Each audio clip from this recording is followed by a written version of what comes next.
I don't want to become my disabled brother's full-time caretaker.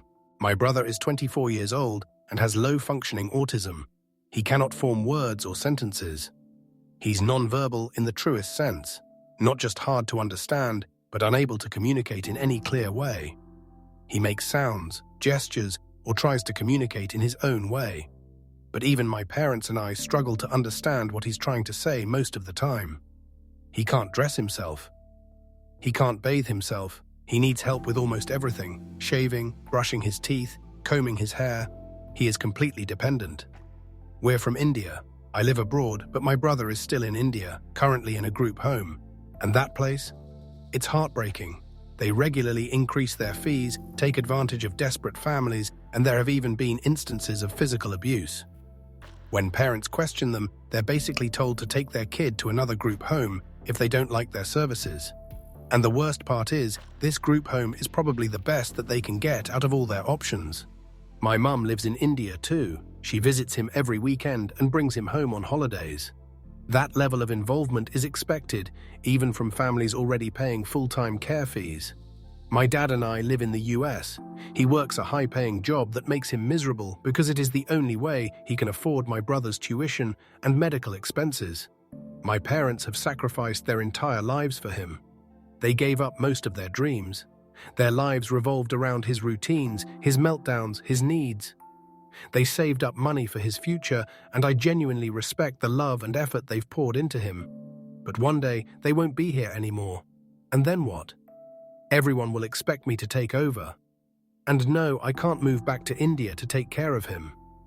I know people will suggest it, but it's not possible. The cultural expectations placed on me as a woman, as a daughter, as a sibling, they would destroy me.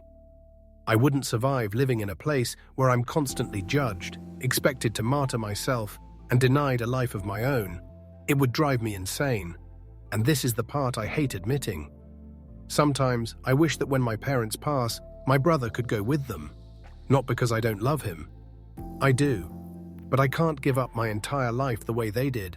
I don't want to live under that weight. I don't want him to suffer either, stuck in a place that doesn't care for him, with no one to protect him. He'll never live independently. He'll never have a conversation. He'll never be able to take care of himself. And I can't carry that burden forever. I won't survive it. I feel like a terrible person for thinking this, but I would never hurt him. I just wish there was a way out for both of us.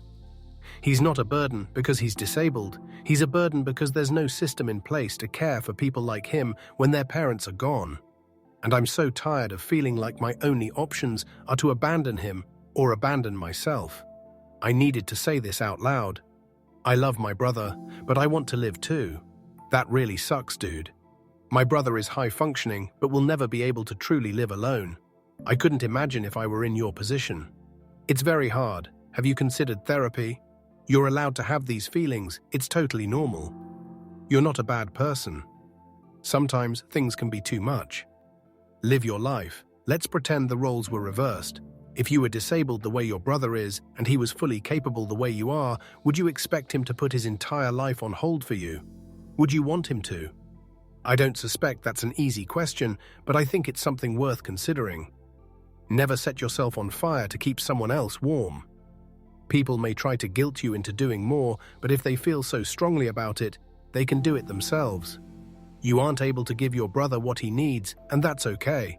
You and your family are in a tough situation with many factors out of your control. Take care of yourself.